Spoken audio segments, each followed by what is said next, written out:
Green Bay, Wisconsin, home of the 13-time world champion Green Bay Packers, playing at frigid Lambeau Field. This is the frozen tundra.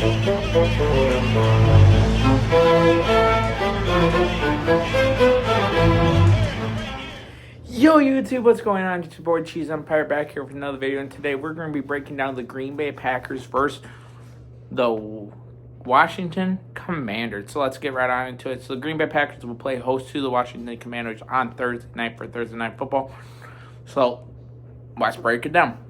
So the Green Bay Packers beat the Detroit Lions on Sunday with a final score of 27-13, and the Washington Commanders won their game versus the New York Giants, having a good game. Jalen Daniels looked nice.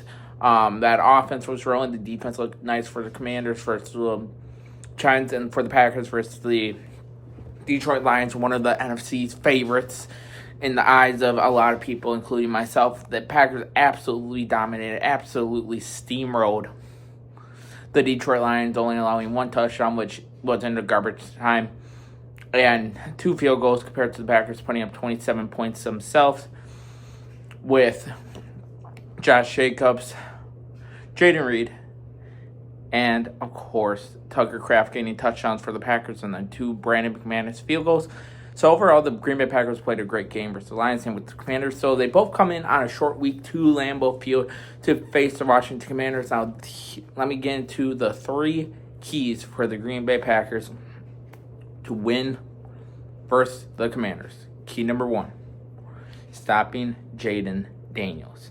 You stop Jaden Daniels, that's going to be huge, because Jaden Daniels is a very, very tough quarterback to contain, very tough quarterback to stop in general, because he has similar play sets to Lamar Jackson with the mobility, but he can also throw the ball downfield as well, especially when you got guys like Terry McLaurin, Deebo Samuel. For his weapons, of course, you got Zach Ertz and Ben Sinnott. Love Ben Sinnott. Shout out to him.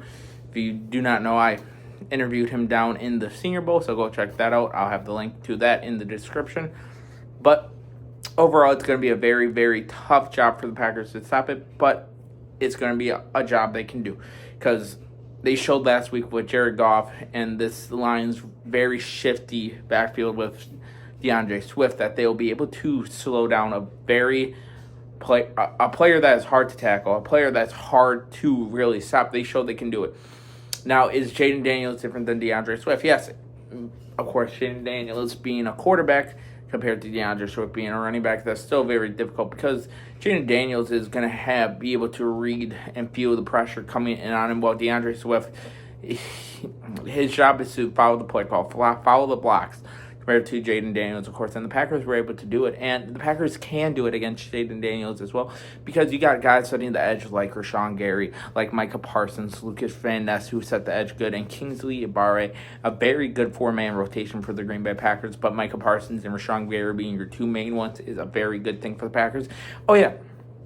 And linebackers you want to have go against Jaden Daniels, a very quick, very athletic linebacker. You got 2 of them in Quay Walker and, of course, Edgerrin Cooper, who had an amazing game last week versus the Lions, who was huge in stopping DeAndre Swift and the pass game of the Detroit Lions. Now, the biggest thing I'm really worried about with the Packers, I'm not worried about them getting pressure on Daniels. I'm more worried about them containing him.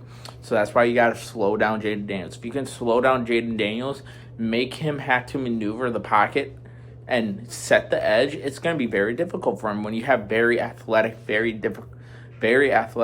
fast pass rushers in Gary and, of course, Micah Parsons. Now, Micah Parsons did go against Jaden Daniels twice last year. Of course, the Commanders had a great game, and if there's any linebacker to do it, edge rusher, it's going to be Micah Parsons. So first key is going to be stopping Jaden Daniels. The second key for the Green Bay Packers is going to be having Josh Jacobs control the game.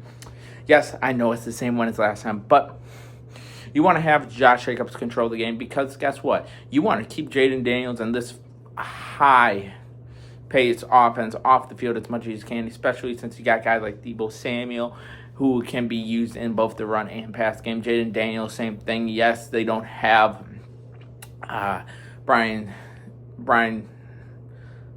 They don't got their running back their starting running back last year, who they traded to the 49ers. Of course, you do got Austin Eckler still, but he's not what he really was.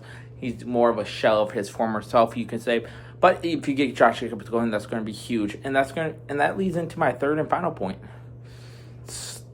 Take control of the offensive line and defensive line. Control the paint. Control the line of scrimmage. If you can control the line of scrimmage out here, not only defensively, because defensively, if you can control the line of scrimmage, that's going to be hard for them to get the pass game going, and that is the Commanders' bread and butter. That is their strong suit. Just like last week, I said the bread and butter for Detroit was the run game. What did Green Bay do? They put Detroit down in a hole. They control the line of scrimmage on the defensive side of the ball. Neither Jahmyr Gibbs or David Montgomery had over 25 rushing yards. Jahmyr Gibbs had 25 itself. No, Jahmyr Gibbs had 19. David Montgomery had 25 itself, but neither of them had over 25.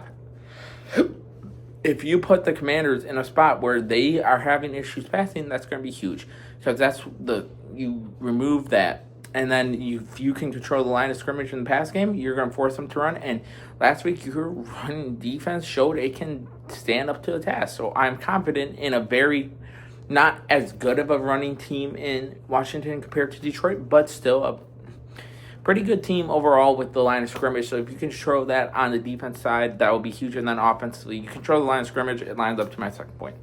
You get Josh Jacobs going. That's going to be huge. And if you can also give Jordan Love time to make the throws he needs to make. And it showed last week in Detroit. Jordan Love had so much time in that pocket. It was unreal. This offensive line played their absolute crap off. They played way better than I thought on the offensive line side of the ball. I thought it would be more of a struggle, but they controlled the line of scrimmage. They slowed guys like Aiden Hutchinson, a top tier pass rusher, down. So overall, the Green Bay Packers played good in that game, and now it's the same point here. But let me know down below what you think the three keys for the Packers on, and that's going to move into our final segment, my prediction for this game. Now, I did say in my season prediction I had the Green Bay Packers losing this game. I think that's going to change. I think the Packers are going to start off hot. Yes, I had us losing this game in our prediction because I thought we would play a little more slow, a little bit more sloppy compared to how we actually did. So I have a final score of the Green Bay Packers winning this game with a total of, I think it's going to be a very good game. I think it's going to be high scoring. I think the Packers are going to get the win here 28-24. And I'm calling a Micah Parsons forced fumble on Jaden Daniels to seal the game. But let me know down below. What do you think of the game? Do you think the Packers will win? Do you think they're going to have a game? Let me know down below. If you guys haven't already, hit that like and sub button. And as always, go Pack, go, and stay cheesy.